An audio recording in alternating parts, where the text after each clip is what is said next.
శ్రీ మహాగణాధిపతయే నమః, శ్రీమాత్రే నమః. మాచిరాజు భక్తి ప్రేక్షకులందరికీ నమస్కారం. ఇంటి నిర్మాణం చేసేటప్పుడు మత్స్య పురాణం ప్రకారం ఎటువంటి స్థలంలో ఇంటి నిర్మాణం చేస్తే సమస్త శుభ ఫలితాలు చేకూరతాయో ఈ వీడియోలో మనం తెలుసుకుందాం. ఒక ఇల్లు నిర్మించేటప్పుడు స్థలానికి ప్రత్యేకమైన ప్రాధాన్యత చెప్పడం జరిగింది. మత్స్య పురాణం ప్రకారం స్థలాలను మొత్తం 17 రకాలుగా చెప్పారు. ఒక్కొక్క స్థలంలో ఇంటి నిర్మాణం చేసుకుంటే ఒక్కొక్క రకమైనటువంటి ఫలితం వస్తుందని మత్స్య పురాణం మనకు చెప్తుంది. ఈ 17 రకాలైనటువంటి స్థలాలలో మొట్టమొదటి స్థలము ఆయత ఆకార స్థలము. ఆయతాకార స్థలము అంటే దీర్ఘచతురస్రాకార స్థలము అని అర్థం. అంటే రెక్టాంగిల్ బిట్ అని అర్థం.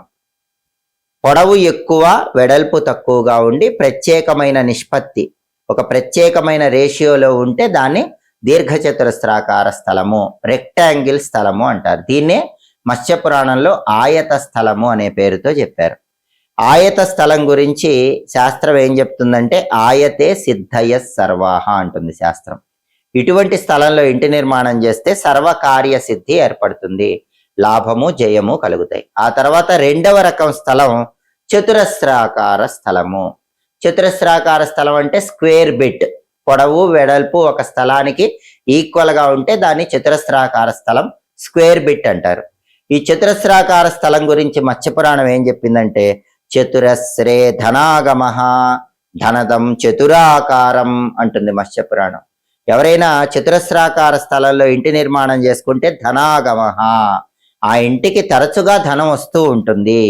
ఎప్పుడు ధనంతో ఇల్లు నిండిపోవాలంటే చతురస్రాకార స్థలంలో ఇంటి నిర్మాణం చెయ్యాలి. ఆ తర్వాత మత్స్య పురాణంలో చెప్పిన మూడవ రకమైనటువంటి స్థలం ఏంటంటే వృత్తాకార స్థలము, సర్కిల్ షేప్ లో ఉన్న స్థలము. వృత్తాకార స్థలం గురించి మత్స్య పురాణం ఏం చెప్తుందంటే వృత్తే పుష్టి వివర్ధనం వృత్తేతు బుద్ధి వృద్ధి స్యాత్ వృత్తాకారంచ విత్తంచ అంటుంది మత్స్య పురాణం. అంటే ఏంటండి దీనిలో అర్థం అంటే వృత్తే పుష్టి వివర్ధనం, వృత్తం ఆకారంలో ఉన్న స్థలంలో ఇంటి నిర్మాణం చేసుకుంటే మన శరీరంలో, ఆ ఇంట్లో ఉన్న వాళ్ళ శరీరాల్లో తుష్టి పుష్టి పెరుగుతాయి, అంటే శక్తి పెరుగుతూ ఉంటుంది. వృత్తేతు బుద్ధి వృద్ధి స్యాత్, వృత్తాకార స్థలంలో ఉన్న ఇంటి నిర్మాణం అనేది బుద్ధిని పెంపొందింపజేస్తుంది, అంటే తెలివైన నిర్ణయాలు తీసుకోగలుగుతారు. వృత్తాకారంచ విత్తంచ, వృత్తం ఆకారంలో ఉన్న స్థలంలో ఇంటి నిర్మాణం చేసుకుంటే విత్తం అంటే ధనం, ధనం లాభం కలుగుతూ ఉంటుంది. కాబట్టి దీర్ఘచతురస్రాకార స్థలంలో కానీ చతురస్రాకార స్థలంలో కానీ ఇంటి నిర్మాణం చేసుకోవచ్చు, వృత్తాకార స్థలంలో కూడా ఇంటి నిర్మాణం చేసుకోవచ్చు అని మత్స్య పురాణంలో చెప్పారు. ఆ తర్వాత నాలుగవది భద్రాసనాకార స్థలము. భద్రాసనాకార స్థలం అంటే ఏంటంటే ఏదైనా ఒక స్థలానికి 4 మూలలు కూడా 90 డిగ్రీలు ఉంటే దాన్ని భద్రాసనాకార స్థలము అంటారు. 4 మూల 90 డిగ్రీలు ఉండటం అంటే ఏంటి? కోణ దోషాలు లేకుండా ఉండటం అని అర్థం. ఈశాన్యము, ఆగ్నేయము, వాయువ్యము, నైరుతి, వీటిల్లో కోణ దోషాలేవి ఉండకూడదు. అంటే ఒక స్థలానికి 4 మూలల్లో కూడా ఎగ్జాక్ట్ గా 90 డిగ్రీస్ ఉండేలాగా ఉంటే దాన్ని భద్రాసనాకార స్థలము అనే పేరుతో పిలుస్తారు. ఈ భద్రాసనాకార స్థలం వల్ల మనకి ఎలాంటి ఫలితాలు కలుగుతాయని మత్స్య పురాణంలో చెప్పారంటే భద్రాసనే కృతార్థత్వం ధనలాభం విశేషత. అంటే 4 మూలలా 90 డిగ్రీస్ ఉండే స్థలంలో ఇంటి నిర్మాణం చేసుకుంటే కార్యసిద్ధి లభిస్తుంది, ధనలాభం చేకూరుతుంది. కాబట్టి ఈ భద్రాసనాకార స్థలం కూడా అనుకూల ఫలితాలే ఇస్తుంది. ఆ తర్వాత 5వ రకం బండి చక్రాకార స్థలము. కొన్ని స్థలాలు చూసినప్పుడు ఒక బండికి చక్రం ఎలా ఉంటుందో ఆ ఆకారంలో స్థలాలు ఉంటూ ఉంటాయి. ఈ చక్రాకార స్థలం ఏం చేస్తుందంటే చక్రే దారిద్ర్యమాప్నోతి అంటుంది మత్స్య పురాణం. బండి చక్రం ఆకారంలో ఉన్న స్థలంలో ఇంటి నిర్మాణం చేస్తే దారిద్ర్య బాధలు వస్తాయి, ఆర్థిక పరమైనటువంటి సమస్యలు చేకూరతాయి. వృత్తాకారం వేరు, చక్రాకారం వేరు. వృత్తాకారము సర్కిల్ అయితే గనక అనుకూల ఫలితాలు, ధనలాభం. చక్రాకారం అంటే బండి చక్రం లాగా కొంచెం చేంజెస్ ఉంటుంది. వృత్తంలో బండి చక్రం ఎలా ఉంటుందో అలా ఉంటుంది. ఆ చక్రాకార స్థలంలో మాత్రం ఇంటి నిర్మాణం చేయకూడదు, ఆర్థిక ఇబ్బందులు వస్తాయని మత్స్య పురాణంలో చెప్పారు. ఇది 5వ రకమైనటువంటి స్థలం. ఆ తర్వాత మత్స్య పురాణంలో చెప్పిన 6వ రకమైన స్థలం ఏంటంటే విషమ బాహ్వాకారము. విషమ బాహ్వాకార స్థలం అంటే ఏంటంటే బహుభుజాలు కలిగిన స్థలము. భుజాలు అనేవి ఆ స్థలానికి చాలా ఎక్కువగా ఉంటాయి, అంటే స్టెప్స్ గా ఉంటుంది. దీన్ని విషమ బాహ్వాకార స్థలం అంటారు. ఈ విషమ బాహ్వాకార స్థలంలో ఇంటి నిర్మాణం చేస్తే శోకము దారిద్ర్య బాధలు కలుగుతాయి, ఇంటి నిర్మాణం చెయ్యకూడదు అని మత్స్యపురాణం చెప్తుంది. ఆ తర్వాత 7వది త్రికోణాకార స్థలము. త్రికోణాకార స్థలం గురించి శాస్త్రం ఏం చెప్పిందంటే మత్స్యపురాణం, త్రివిధం త్రికోణం యస్మిన్ క్షేత్రే త్రయః కోణాస్త త్రికోణముచ్యతే తదపి త్రిభుజ జాత్య త్రిభుజ విషమ త్రిభుజ భేదాత్ త్రివిధం అంటుంది మత్స్యపురాణం. త్రిభుజాకార స్థలం కూడా మంచిది కాదని ఈ శ్లోకం చెప్తుంది. త్రిభుజాకార స్థలంలో ఇంటి నిర్మాణం చేస్తే రాజభీతి కలుగుతుంది, శత్రు భయం కలుగుతుంది, ధన వ్యయం కలుగుతుంది, డబ్బులు ఎక్కువ ఖర్చు అయిపోతాయి, శత్రు బాధలు ఎక్కువగా ఉంటాయి, అధికారుల వల్ల భయం కలుగుతుంది. అందువల్ల 3 రకాలుగా కోణాకారంలో ఉన్న త్రికోణం ట్రయాంగిల్ షేప్ లో ఉన్న స్థలంలో ఇంటి నిర్మాణం చేయకూడదు. ఆ తర్వాత 8వ రకం స్థలం ఏంటంటే కుండాకార స్థలము. ఒక కుండ ఆకారంలో ఉన్న స్థలంలో కూడా ఇంటి నిర్మాణం చేయకూడదు. ఎందుకంటే కుండాకారాన్ని కుంభాకారం అంటారు. దీనికి మత్స్యపురాణం ఏం చెప్తుందంటే కుంభాకారే అనారోగ్యో భవత్యేవ నశంశయ అంటుంది మత్స్యపురాణం. ఒక కుంభం ఆకారం కుండాకారంలో ఉన్న స్థలంలో ఇంటి నిర్మాణం చేస్తే ఆ ఇంట్లో వాళ్ళకి ఎప్పుడూ అనారోగ్యాలు వస్తాయని మత్స్యపురాణంలో చెప్పారు. ఇది 8వ రకమైన స్థలం. ఆ తర్వాత 9వ రకమైన స్థలం ఏంటంటే శకటాకారం. శకటం అంటే బండి.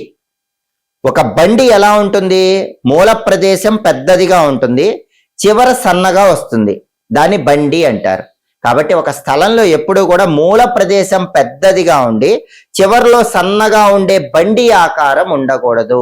అలాంటి బండి ఆకారం ఉన్న స్థలంలో ఇంటి నిర్మాణం చేస్తే మత్స్యపురాణం ఏం చెప్తుందంటే శకటే చ ధనక్షయ శకటాకారం సుఖ సౌఖ్యంచ నాశనం అంటుంది మత్స్యపురాణం. అంటే ధనం నశించిపోతుంది, సుఖ సౌఖ్యాలు నశించిపోతాయి. కాబట్టి శకటాకార స్థలంలో ఇంటి నిర్మాణం చేయకూడదు. బండి ఆకారంలో స్థలం ఉంటే, మూల ప్రదేశం పెద్దదిగా ఉండి చివర సన్నగా బండి ఆకారంలో ఉంటే ఇంటి నిర్మాణం చెయ్యకండి అని మత్స్యపురాణం చెప్తుంది. ఇది 9వ రకమైన ఆకారం. ఆ తర్వాత 10వ రకమైన ఆకారం దండాకారం. దండాకారం అంటే కర్ర ఆకారం అని అర్థం. కర్ర ఎలా ఉంటుంది, పొడవు బాగా ఉంటుంది, వెడల్పు కొద్దిగా ఉంటుంది, దాన్ని కర్ర ఆకారం, దండ ఆకారం అంటారు. ఈ దండాకారం కర్ర ఆకార స్థలం గురించి మత్స్యపురాణంలో ఏం చెప్పారంటే నశ్యంతి పశవో దండే అంటుంది మత్స్యపురాణం. అంటే అలా కర్ర ఆకారంలో ఉన్న స్థలంలో ఇంటి నిర్మాణం చేస్తే పశు సంపద నశించిపోతుంది, పశు సంపద వృద్ధి ఉండదు, అలాంటి స్థలంలో ఇంటి నిర్మాణం చేయకూడదు అని మత్స్యపురాణం చెప్తోంది. ఆ తర్వాత 11వ రక స్థలం ఏంటంటే పణవాకార స్థలము.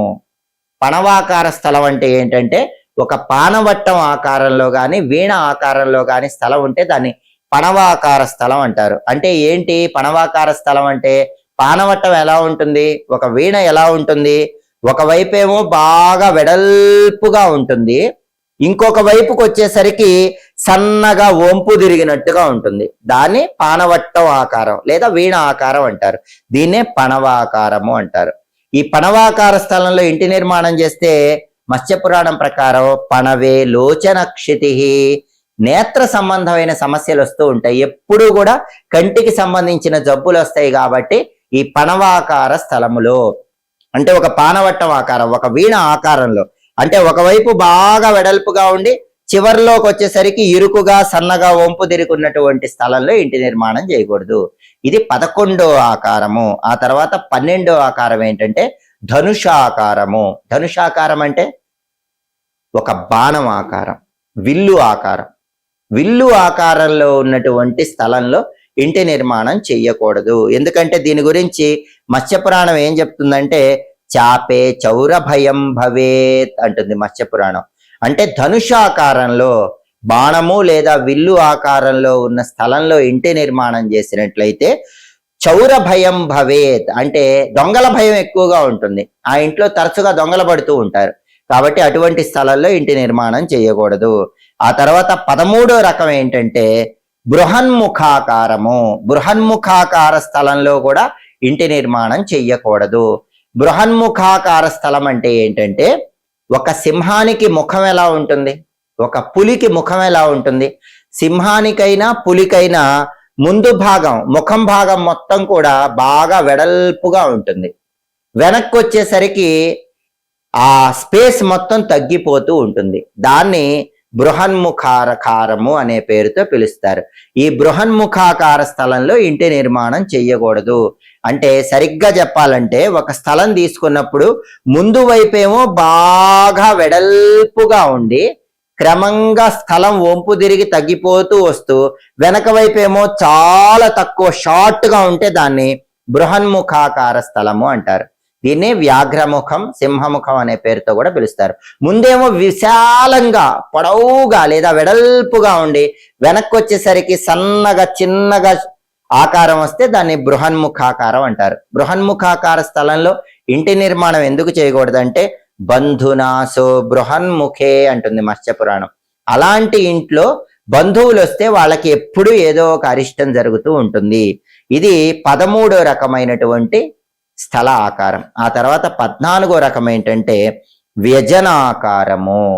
వ్యజనాకారం అంటే ఏంటంటే విసనకర్ర ఆకారం అని అర్థం. కొన్ని చోట్ల స్థలం విసనకర్ర షేప్ లో వస్తూ ఉంటుంది. అలా విసనకర్ర ఆకారంలో ఉన్న చోట ఇంటి నిర్మాణం చేయకూడదు. ఎందుకంటే మత్స్యపురాణం ఏం చెప్తుందంటే వ్యజనే విత్తనాశః స్యాత్ అంటుంది మత్స్యపురాణం. విత్తం అంటే ధనం. విసనకర్ర ఆకారంలో ఉన్న స్థలంలో ఇంటి నిర్మాణం చేస్తే ధనం మొత్తం కూడా నశించిపోతుంది. ఇది 14వ రకం స్థలం. ఆ తర్వాత 15వ రకం స్థలం ఏంటంటే కూర్మ పృష్ఠాకారం. కూర్మ పృష్ఠాకారం అంటే ఏంటంటే ఎక్కడైనా ఒక స్థలము తాబేలు ఆకారంలో ఉన్నట్లయితే దాన్ని కూర్మ పృష్ఠాకార స్థలము అంటారు. కొన్ని చోట్ల స్థలాలు ఒక తాబేలు షేప్ లో ఉంటూ ఉంటాయి. ఈ కూర్మ పృష్ఠాకార స్థలం, తాబేలు ఆకారంలో ఉన్న స్థలంలో ఇంటి నిర్మాణం చేస్తే మత్స్యపురాణం ఏం చెప్తోందంటే కూర్మే బంధన పీడనం. అటువంటి ఇళ్లలో పీడలు ఎక్కువ ఉంటాయి, కష్టాలు ఎక్కువ ఉంటాయి, వ్యయము డబ్బు కూడా ఎక్కువ ఖర్చు అవుతుంది. కాబట్టి కూర్మ పృష్ఠాకార స్థలంలో ఇంటి నిర్మాణం చెయ్యకూడదు. ఆ తర్వాత 16వది మురజాకార స్థలము. మురజాకార స్థలం అంటే ఏంటంటే మధ్యల ఆకారంలో స్థలం ఉంటే దాన్ని మురజాకారం అంటారు.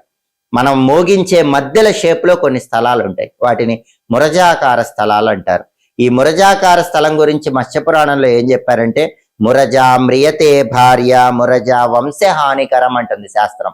మధ్యల ఆకారంలో ఉన్న స్థలంలో ఇంటి నిర్మాణం చేస్తే వంశహాని కలుగుతుంది, సంతానము నిలబడరు, ఏదో ఒక సమస్యలు వస్తాయి, జీవిత భాగస్వామి భార్యకు కూడా కష్టాలు వస్తూ ఉంటాయి, భార్య వల్ల కూడా నష్టాలు కష్టాలు వస్తాయి. కాబట్టి ఇలా మధ్యల ఆకారంలో ఉన్న స్థలంలో ఇంటి నిర్మాణం చేయకూడదు. ఇది 16వ రకమైనటువంటి స్థలం. ఆ తర్వాత మత్స్యపురాణంలో చెప్పిన ఆఖరి రకం 17వ ఆకార స్థలం ఏంటంటే శూర్పాకార స్థలము. శూర్పాకార స్థలం అంటే చాట ఆకారంలో ఉన్న స్థలం. మనం చాటలో బియ్యం పోసి చెరుక్కుంటాం కదా, అలా చాట ఆకారంలో కూడా కొన్ని స్థలాలు ఉంటాయి. చాట ఆకారం గురించి మత్స్యపురాణం ఏం చెప్తుందంటే శూర్పే ధనక్షయం విద్యాత్. చాట ఆకారంలో ఉన్న స్థలంలో ఇంటి నిర్మాణం చేస్తే ధననాశనం కలుగుతుంది అని మత్స్యపురాణం చెప్తుంది. మొత్తం మత్స్యపురాణంలో 17 రకాలైనటువంటి స్థలాలు చెప్పారు. ఒక్కొక్క స్థలానికి ఒక్కొక్క ఫలితం చెప్పారు. ప్రధానంగా మాత్రం ఆయతాకారం, దీర్ఘచతురస్రాకారం లేదా చతురస్రాకార స్థలాల్లో ఇంటి నిర్మాణం చేసుకుంటే చాలా వరకు అద్భుతమైన శుభ ఫలితాలు అందిపుచ్చుకోవచ్చని మత్స్యపురాణం ప్రకారం మనం తెలుసుకోవచ్చు. ఎప్పటికప్పుడు ఆసక్తికరమైన విశేషాంశాలు తెలుసుకోవాలంటే మాచిరాజ్ భక్తి ఛానల్ చూడండి. మా వీడియోస్ మీకు నచ్చినట్లయితే మా ఛానల్ లైక్ చేయండి, కామెంట్ చేయండి. మా ఛానల్ వీడియోస్ 10 మంది మిత్రులకు షేర్ చేయండి. మా ఛానల్ సబ్స్క్రైబ్ చేసుకోండి. పక్కన ఉన్న బెల్ సింబల్ ఒకటి మాత్రం మర్చిపోకండి. సర్వే జనాః సుఖినో భవంతు. స్వస్తి.